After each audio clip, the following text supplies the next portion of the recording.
Vamos lá, abra sua Bíblia comigo no texto de 2 Coríntios 1. Vamos ler esse trecho aqui, onde o apóstolo Paulo, o apóstolo Paulo que foi chamado por Deus para ser um apóstolo para os gentios, ele está sendo contestado aqui nesse trecho por algumas pessoas, porque ele disse que iria visitá-los e não foi visitá-los. E aí esse povo então, os corintianos, Renato? Os corintianos são difíceis ou não? Os corintianos são bênção, cara? Bênção de Deus, Você não é grato pela vida dos corintianos, Gustavo? Quer? Não é grato pela vida dos corintianos, velho? Que isso, meu irmão? Não tem raça melhor que corintiano, velho. Se tem um povo gente boa, um povo feliz, um povo resiliente, um povo fiel, velho, nos bons e nos maus momentos, é os corintianos, meu irmão. Então Paulo está aqui falando aos corintianos, Você vê que já é milenar, Já é algo bíblico, Há muitos anos já existe, Não estou brincando. Mas Paulo está falando ao povo, os coríntios aqui, o povo de Corinto, e eles estão reclamando do apóstolo Paulo, porque o apóstolo Paulo, aqui nesse trecho que a gente vai ler, ele havia prometido para esse povo, queria passar lá para visitar eles, e não Paulo, mas Deus mudou os planos de Paulo, Vamos ler aqui comigo então um trecho de 2 Coríntios 1,15, fala assim: confiando nisso, e para que vocês fossem duplamente beneficiados, eu planejava primeiro visitá-los em minha ida à Macedônia, e voltar a vocês vindo de lá para que me ajudassem em minha viagem para a Judéia. Quando planejei isso, será que eu fiz levianamente? O que o apóstolo Paulo está falando aqui? Ele está falando assim: poxa, gente, eu achava que a gente tinha um relacionamento, eu achava que vocês me conheciam, Eu falo que uma das coisas que mais protege nós, é relacionamentos, quando a gente se conhece, Eu falo que, por exemplo, integridade para mim não é só uma característica, integridade é um padrão, E quando você tem um padrão, esse padrão ele te protege. Então, por exemplo, aqui, vamos supor que meu amigo Tiago está trabalhando na produção hoje. Se ele é um cara íntegro com relação ao horário, tem um padrão de integridade em relação ao horário, é um cara que sempre chega no horário, e um dia acontece algum imprevisto e ele tem que atrasar, e ele liga, e avisa: aconteceu isso, aconteceu aquilo outro e tal. Vou acreditar no Tiago, não por causa da desculpa que ele está dando, mas porque ele tem um padrão de sempre chegar no horário.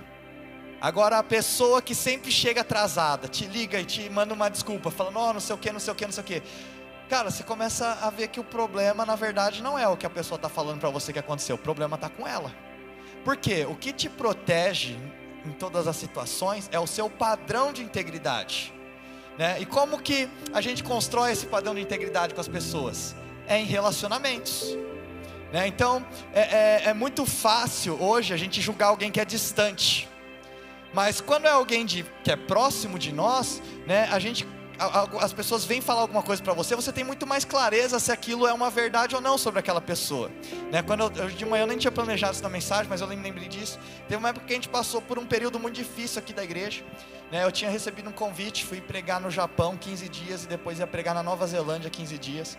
E aí no meio desse tempo, alguns líderes da igreja decidiram abrir outra igreja, gente, no período que eu estava viajando fora, E aí o pessoal me ligando, tá acontecendo um problema aqui, então você precisa voltar. E aí eu quase que eu cancelei tudo que estava de evento lá programado, Falei assim: vou embora para o Brasil porque eu preciso resolver isso daí. Para mim, a minha família espiritual é a prioridade para mim. Mas aí quando eu estava lá, pensando lá, olhando já preço de passagem, pensando se eu voltava ou não, o Espírito Santo começou a falar comigo: você não canta lá no culto que sou eu que luto as suas batalhas? Não é assim que a gente canta: assim que eu luto minhas guerras? é o Senhor que luta as minhas guerras, é o Senhor que luta as minhas batalhas. E ele falou assim: então, por que você está querendo ir lá resolver? Você não confia que eu posso lutar essa batalha por você?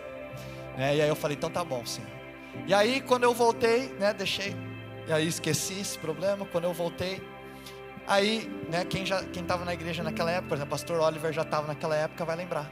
Eu cheguei aqui, meus irmãos, eu não dei uma justificativa, eu não falei mal daquele pessoal, abençoei a vida deles, eu não dei uma justificativa sobre as coisas que eles falaram sobre mim. Sabe por quê? Porque eu falei assim: quem ficou me conhece e sabe o que eu posso ter feito ou não. Eles não acreditaram na manipulação que tentaram fazer com eles. E eu falei assim: sabe de uma coisa? Quem não me conhece não vai acreditar no que eu estou falando. Então eu falei assim: sabe o que me defende nessa hora? Não são as minhas palavras, mas é o meu padrão de integridade. Foi o padrão das decisões, das atitudes que eu tive até hoje que me defendem no momento de crise. Não são as palavras que vão sair da minha boca no momento de crise, mas foi o meu padrão de integridade até chegar naquele momento que me defendeu. E aí, glória a Deus, igreja do Senhor. E não achei que a igreja ia acabar naquele momento. A igreja avançou, cresceu, Deus fez muitas coisas boas. Mas estou falando isso, que o apóstolo Paulo está falando aqui para esse povo: poxa, eu achei que vocês me conheciam, eu achei que a gente tinha um relacionamento, vocês agora estão me chamando de inconstante. Eu que sempre fiz o melhor para vocês, eu que sempre me doei, me sacrifiquei para poder estar com vocês, agora vocês estão me chamando de inconstante. E aí ele continua: quando planejei isso, será que eu fiz levianamente? Ou será que faço meus planos de modo mundano, dizendo ao mesmo tempo sim e não? Todavia, como Deus é fiel, nossa mensagem a vocês não é sim ou não, pois o Filho de Deus, Jesus Cristo, pregado entre vocês por mim e também por Silvano e Timóteo, não foi sim e não, mas nele sempre houve sim. Pois quantas forem as promessas feitas por Deus, tantas tem em Cristo sim. Por isso, por meio dele, o amém é pronunciado por nós para a glória de Deus. Vamos orar. Senhor, que a tua palavra fale ao nosso coração, Senhor, nessa noite. Obrigado porque o Senhor não falha. Obrigado porque o Senhor está sempre presente, Pai. Senhor, peço agora, Pai, um toque da tua presença na vida de cada um dos meus irmãos aqui, Senhor. Que o Senhor dê descanso para aquele que está cansado, que o Senhor comece a trazer alegria para aquele que está triste, que o Senhor traga paz para aquele que está angustiado. Pai, que nesse momento o nosso coração se conecte ao Seu, Pai, que nossos olhos voltem para o Senhor, Pai, em nome de Jesus, amém. Meus irmãos, Paulo está falando aqui: se Deus falou que ia te curar, se Deus falou que Ele vai te abençoar, se Deus falou que Ele vai fazer um caminho para você, se Deus falou que Ele iria te carregar no momento de dor, se Deus falou que Ele ia te dar descanso, se Deus prometeu que Ele ia te redimir, se Deus prometeu para você que Ele vai restaurar os anos que você perdeu, se Deus prometeu, se Deus falou, o sim de Deus continua sendo sim, a promessa de Deus ainda continua sendo sim, e através de nós é o amém para a glória de Deus. E eu quero tirar um momento hoje aqui com vocês, estou chamando essa mensagem de o poder de um sim, mas eu também eu chamo ela de o segundo sim, porque eu acho que todas as decisões que a gente toma nas nossas vidas, existe um segundo sim que tem que ser tomado também. É uma palavra que eu usei em um casamento há um tempo atrás, mas que, perdão, irmãos, senti de aprofundar um pouco mais, Então, quando eu estava pensando sobre esse texto, pensando sobre o sim de Deus, o sim de Deus ele é diferente do nosso sim, porque o nosso sim ele muda, o nosso sim ele é inconstante, você muitas vezes fala sim, porque tem uma pessoa te incomodando e você quer que ela te deixe em paz, aí você fala sim, tá bom, sim, teu chefe está te dando bronca, você quer que ele pare de te dar bronca, sim, então o nosso sim muitas vezes, ele não é um sim, como é o sim de Deus, e você já reparou que um sim, ele tem tanto poder, que um sim, ele representa muito mais nãos, então um sim vale por muitos nãos, então quando O Renato foi pedir a Carol em casamento aqui. Ele ouviu um sim, né? Acredito que sim, que vocês estão aqui hoje, né? Casados aqui. Foi bom esse pedido aí, ô Carol? Bom, senti né? Foi sim, né? Sim, né? Sim, porque está na frente da igreja, né? Então não vou, né? Mas quando a Carol disse sim para o Renato, ela estava dizendo não para todos os outros homens, né? Quando você disse sim para estar aqui nessa noite, você está dizendo não para qualquer outro compromisso que poderia aparecer para você hoje, né? Então toda vez que você fala um sim, esse sim ele representa muitos nãos, né? E quando a gente dá um primeiro sim para um momento de casamento, eu chamo esse de um sim imaturo. Por quê? É um sim que você dá, né, para o namorado ou para a namorada que faz tudo para te agradar. É um sim que você dá porque você fala assim: eu me sinto bem nesse relacionamento, esse relacionamento faz bem para mim, então eu vou dizer sim. Quando você dá esse primeiro sim, né, quando o namorado ou a namorada pede em casamento, é um sim que você está dando para a satisfação que você sente dentro de um relacionamento. Meus irmãos, eu estou há 2 anos casado, sou novo nesse negócio de casado aqui. Então não posso chegar aqui para vocês e passar assim, ó, essa aqui é a fórmula do casamento, para fazer o casamento dar certo. Mas eu consigo passar para vocês já nesses 2 anos de casado, a forma de como fazer um casamento dar errado. Sabe como é que é? É você fazendo o casamento ser sobre você. É você fazendo o sim que você deu no altar ser sobre você. Ser sobre a sua alegria, ser sobre a sua satisfação, ser sobre os seus desejos. É você levar o seu casamento a ser sobre aquilo que faz você se sentir melhor. Então, meus irmãos, eu não sei exatamente passar para vocês que faz isso aqui, que isso aqui vai fazer seu casamento dar certo. Mas eu posso falar para vocês: faz isso aqui que seu casamento vai dar errado. Tem muita gente acabando com o seu casamento porque está vivendo ele de forma egoísta. Porque você disse sim, né? E o seu sim estava voltado totalmente para você. Mas, meus irmãos, primeiro sim que a gente dá para Deus também, já reparou nisso? Quando a gente dá o nosso primeiro sim para Deus, né, a gente está dando sim porque sim, Deus, eu quero os perdão dos meus pecados. Sim, Deus, eu quero salvação. Sim, Deus, eu quero um relacionamento contigo. Sim, Deus, né, eu quero desfrutar da vida eterna ao seu lado. Sim, Deus. Esse é o primeiro sim. Mas tanto para mim num casamento, quanto no nosso relacionamento com Deus, tem um segundo sim que tem que acontecer. Então quando eu estava fazendo esse casamento, eu falei assim: hoje é o dia do segundo sim. Porque o primeiro sim já foi feito quando o namorado pediu a namorada em casamento, eles ficaram noivos. Mas agora vocês vão ter que falar sim de novo aqui no altar. E eu não quero que esse sim seja sobre a sua alegria, sobre a sua satisfação, sobre o seu prazer, sobre a sua vontade, sobre você se sentir bem. Não, esse sim agora tem que ser o sim da maturidade. Esse sim tem que ser o sim do sacrifício. Esse sim tem que ser o sim da renúncia. Esse sim tem que ser o sim da entrega. Então você deu o primeiro sim quando você quis casar. Agora você dá o segundo sim no altar. Esse segundo sim no altar, ele tem mais maturidade. Esse segundo sim, ele tem mais poder. Esse segundo sim, ele tem mais profundidade. Porque esse sim que você dá quando você está no altar é um sim para os momentos bons, é um sim para os momentos ruins. É um sim para a alegria e é um sim para a tristeza. É um sim para a saúde, é um sim para a doença. É um sim para a riqueza, é um sim para a pobreza. Então, meus irmãos, esse sim ele tem que valer mais. Esse sim é o sim: poxa, eu não sabia que eu teria que ajudar minha esposa a lavar a louça. Esse é o sim: poxa, eu não sabia que esse sim representava que eu teria que pegar os horários que eu tenho de descanso agora e começar a ajudar a lavar o banheiro. Esse sim, sabe, é o sim: poxa, eu não sabia que eu ia chegar cansado do trabalho e ainda ter que fazer janta para minha família. Então esse sim, ele é muito mais. Esse sim: poxa, eu não sabia que eu ia ter que aguentar a minha esposa de TPM lá em casa.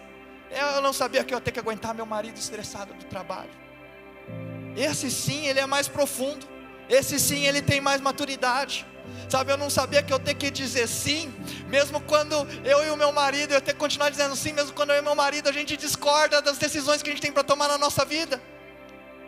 Meu irmão, tem que continuar dizendo sim. Não é mais o sim sobre você. Não é mais o sim sobre prazer. Não é mais o sim sobre satisfação. Agora é o sim da maturidade. E na nossa caminhada com Deus, eu vejo que Deus, ele de certa forma, ele é astuto. Então toda vez que você diz sim para algo, você diz sim para uma decisão, você muitas vezes não sabe para que você está dizendo sim. Você disse sim para o Senhor quando você quis aceitar Ele na sua vida. Talvez você não sabe tudo que você estava dizendo sim. Você não sabia que você estava dizendo sim para uma renúncia que o Senhor ia pedir para você. Você não sabe que você ia ter que dizer sim para uma entrega que o Senhor estava pedindo para você. Você não sabe que você estava dizendo sim para um sacrifício que Deus estava pedindo para você. Você não sabe que você estava dando sim para uma generosidade que Deus estava colocando no seu coração. Você não sabe que você estava tendo que dizer sim para um momento de obediência, onde Deus talvez ia colocar os seus sonhos num altar. Você não sabe para tudo que você estava dizendo sim. Mas hoje eu quero que você saia daqui entendendo que você disse sim para o perdão dos seus pecados, mas você também disse sim para a santificação, que é uma caminhada, um processo que Deus está fazendo na sua vida. Porque o sim de Deus é diferente do nosso sim. Nosso sim ele muda, mas Deus está querendo ensinar para nós que o seu sim seja sim, que o seu não seja não. E Paulo, um apóstolo aqui, Paulo, não sei como é que você lembra como é que ele foi chamado por Deus. O apóstolo Paulo, ele era um cara que perseguia cristãos, ele matava cristãos, e aí num dia ele estava a caminho de uma cidade para matar cristãos. Deus derrubou ele do cavalo, literalmente, ele teve um encontro com Deus, e a partir daquele momento Deus mudou os planos de Paulo. Então você quer fazer Deus dar risada? Conta para ele os seus planos. Deus, eu lembro que a minha irmã Carol falava, quando eu tiver tantos anos eu já quero ter casado, com tantos anos eu já quero ter, com não sei quantos anos eu já quero ter isso, quero ter aquilo outro, Aconteceu tudo conforme planejado, Carol? Não, mas está sendo melhor, Porque o que acontece, meus irmãos? A gente às vezes se prende ao plano que a gente tem.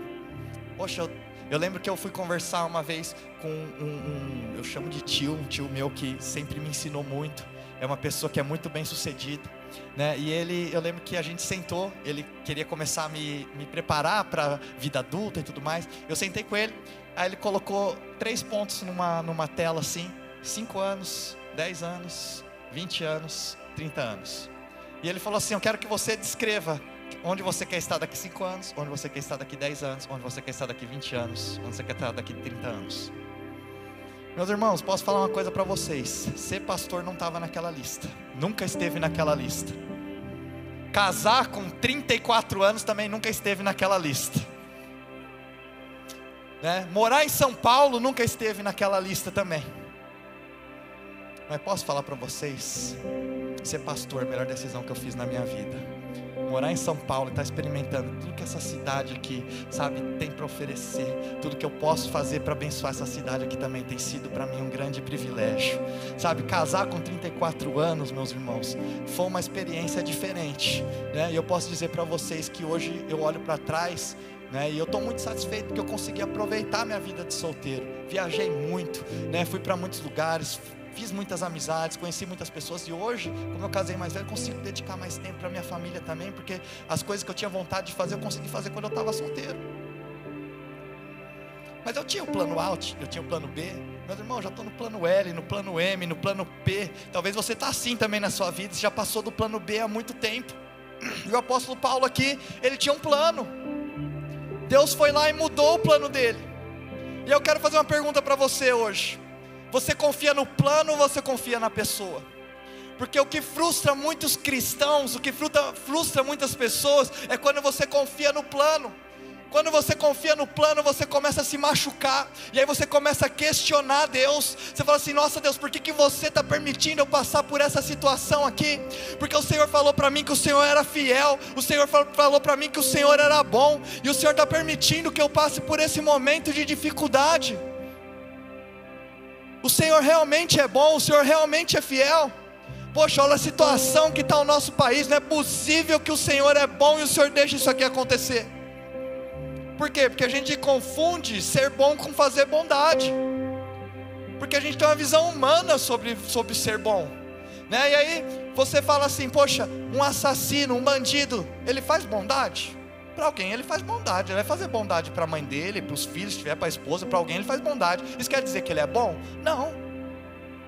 Por quê? Fazer bondade não quer dizer que você é bom, porque bondade não é o que Deus faz. Ser bom é quem Ele é, não tem a ver com o que Ele faz. Ser bom faz parte do caráter e da natureza do nosso Deus. Ser fiel faz parte da natureza e do caráter do nosso Deus. Você pode olhar para um monte de coisa ruim que está acontecendo no mundo e você fala assim: esse Deus não é bom. Meus irmãos, esse Deus é bom sim. Ele tem um plano, o plano dele está em andamento, e no final você vai ver que o plano dele era a melhor coisa que podia ter acontecido para a sua vida, para a sua história, para a sua família, para a sua casa e para esse mundo também.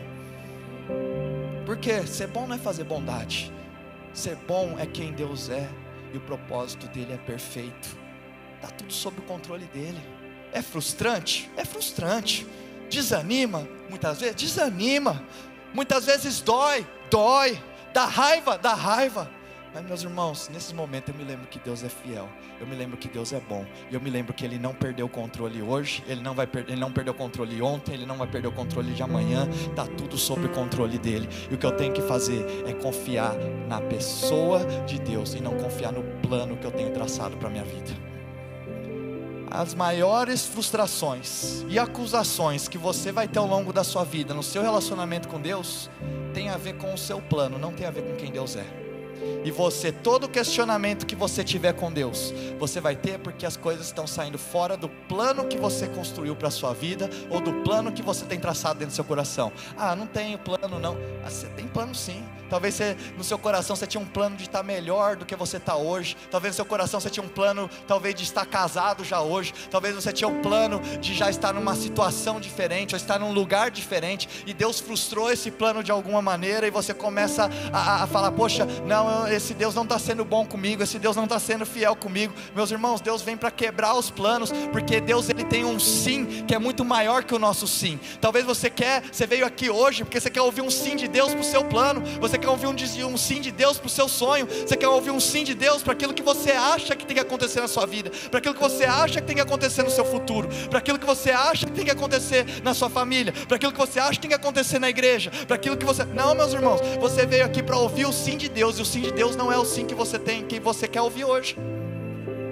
O sim de Deus, ele é diferente, ele é mais profundo, porque o sim de Deus, ele não muda, o sim de Deus, ele continua. Poxa Deus, eu fiz tanta coisa errada na minha vida, será que o Senhor ainda me aceita? A palavra de Deus para você hoje é: sim, eu te aceito, eu te amo do mesmo jeito. Poxa Deus, eu já fui cristão na minha vida, e depois por um tempo eu esqueci do Senhor, e eu deixei o Senhor para lá, e eu fiz tanta coisa. Deus, será que ainda o Senhor vai me aceitar de volta? A palavra de Deus é sim, porque o sim de Deus não muda. Ele disse sim para você lá atrás, Ele diz sim para você hoje ainda. Deus, será que a minha vida ainda tem esperança? A palavra de Deus para você é sim. Promessa de Deus para você é sim. Deus, será que essa promessa que eu já ouvi tantas vezes vai acontecer? A palavra de Deus para você é sim, porque o sim de Deus não muda. O nosso Deus, Ele é fiel, o sim dele é o mesmo ontem, hoje e amanhã. O problema, meus irmãos, é que a gente pega trechos da Bíblia, como Jeremias 29:11, que fala assim: porque sou eu que conheço os planos que tenho para vocês, diz o Senhor, planos de fazê-los prosperar, não de lhes causar dano, plano de dar-lhes esperança e um futuro. Pô, quem que não quer uma promessa dessa para a sua vida? Quem que não quer prosperar? Quem que não quer um futuro de esperança? Quem que não quer isso daí na sua vida, não é verdade? Talvez esse versículo aqui é o versículo que a gente vê mais em rede social, mas você sabe que esse versículo tem uma continuação? Olha só o versículo 12 e 13, fala assim: então vocês clamarão a mim, virão orar a mim, e eu os ouvirei. Vocês me procurarão e me acharão, quando me procurarem de todo o seu coração. Você quer viver as promessas do Senhor? Deus está falando aqui: você tem que me buscar. Você tem que gastar tempo orando, você tem que gastar tempo lendo a Bíblia. Agora você abre a sua Bíblia uma vez por semana no culto de domingo, e olha lá, e você quer experimentar aquela promessa para você. Meus irmãos, sabe quando você vai experimentar aquela promessa? Jeremias 29:11. Quando você viver Jeremias 29:12. Quando você buscar o Senhor, quando você orar, quando você ler a palavra, você vai experimentar de Deus uma promessa, onde Ele fala para você que eu tenho planos para você, diz o Senhor, plano de fazê-los prosperar e não de lhes causar dano, plano de dar-lhes esperança e um futuro. Vai buscar Deus, meu irmão. vai ler a palavra, vai estudar. Sabe por quê? Quando a gente faz isso, talvez, não é que Deus vai fazer o seu plano acontecer, mas Deus começa a mexer com você. E de repente seu plano começa a mudar. E aí o seu plano começa a se alinhar com o plano de Deus. E aí quando o seu coração se alinha com o coração de Deus, seu plano se alinha com o plano de Deus, aí Deus vira para você e fala assim: agora eu posso falar sim para você, porque o seu coração está alinhado com o meu, porque o seu plano está alinhado com o meu, porque agora já não é mais o seu plano, porque agora não tem mais a ver com o seu egoísmo, não tem mais a ver com você, agora tem a ver com o meu reino, tem a ver com o meu propósito. Porque, meus irmãos, vou falar para vocês, o reino de Deus é um reino onde as coisas são invertidas, né? Onde parece assim, poxa, quem é casado, né, fala assim, poxa, parece que é invertido, né? Porque fala assim, poxa, eu tenho uma vontade, minha esposa tem outra vontade, né? E aí fala assim, poxa, eu vou sacrificar a minha vontade para minha esposa, eu vou ser um infeliz. Meus irmãos, o reino de Deus, Deus criou as coisas de uma forma tão invertida, que eu garanto para você, sacrifica, você vai ver que você vai ser muito mais feliz do que o seu cônjuge quando você sacrificou pela vontade do outro, porque é assim que Deus opera no nosso coração, é assim que Deus opera, foi assim que Ele criou a gente. Então aquilo que parece que é uma perca para você, a palavra de Deus está falando que para você é ganho. Então quando você se sacrifica pelo próximo, como você ama o próximo, quando você se doa pelo outro, porque hoje a gente tem vivido uma vida tão autocentrada em nós e tão egoísta, que parece que qualquer tipo de sacrifício que a gente faz pelo outro é muito grande. Mas a palavra de Deus fala, né? E tem gente que fala assim, poxa, né? Eu digo sim para Deus, para as coisas que eu concordo, mas eu vou dizer não para as coisas que eu não concordo. Meu irmão, não funciona assim. Quando você diz sim para Deus, você está dizendo sim para o pacote todo. Ah, Deus, eu digo sim para tudo, menos para aquela parte que fala sobre virar outra face, porque isso daí para mim é coisa de gente mole. Ah, Deus, eu digo sim, mas eu não digo, a única coisa que eu não digo sim é quando o Senhor fala que eu tenho que ser generoso, ou quando eu tenho que amar o próximo como a mim mesmo, ou quando eu tenho que amar o Senhor mais do que todas as coisas. Não, meus irmãos, quando você diz sim para o Senhor, o seu sim, ele não pode ser sim a não ser que, não pode ser um sim se tiver alguma coisa, não, tem que ser sim para tudo. Ou você está falando sim para Deus para todas as coisas, ou seu sim não é um sim. O que Deus tem pedido para você em obediência? Porque o primeiro sim, né, quando Jesus ele pede um primeiro sim dos discípulos, né, para o apóstolo Pedro, é um sim onde ele fala assim: venha e me siga que eu vou te fazer pescador de homens. Aí sabe quando que ele pede um segundo sim para Pedro? É quando ele fala: agora vamos comigo para Jerusalém que eu vou morrer numa cruz. Você sabe o quanto que esse segundo sim foi frustrante para Pedro? Porque Pedro estava seguindo a Jesus, né? E Jesus, aí quando Pedro fala assim: não, Jesus, você não pode ir para uma cruz, Jesus chama Pedro de Satanás, meus irmãos, né? E aí você sabe por que isso frustrou tanto Pedro? Porque Pedro estava caminhando com um cara, ele pensou assim: esse cara vai me fazer famoso, esse cara vai me levar a cumprir o meu sonho, né? Eu tenho um plano seguindo Jesus. Olha só a multidão que está seguindo Jesus, olha os milagres que estão seguindo Jesus. Jesus vai me ensinar a fazer tudo isso, eu vou seguir Ele, eu vou ser famoso, eu vou ficar conhecido, eu vou ter muito dinheiro. Mas aí sabe quando que Pedro se frustrou? Quando Jesus falou: agora eu quero um segundo sim. Esse segundo sim quer dizer que eu vou morrer numa cruz, como um bandido, como um rejeitado, como um humilhado. Aí Pedro pensou assim: poxa, eu gastei 3 anos da minha vida seguindo um cara que eu achei que ia me estabelecer como uma autoridade, e na verdade esse cara vai morrer humilhado. Aí Pedro se frustrou, ele foi confrontado, Jesus falou: não, Jesus, você não pode morrer numa cruz, não foi para isso que eu gastei os últimos 3 anos da minha vida. E aí Jesus pergunta para você: será que você consegue dizer quando está difícil? Será que você consegue dizer sim quando muitas vezes não faz sentido para você? Será que você consegue dizer sim quando parece que não é o caminho que você queria seguir?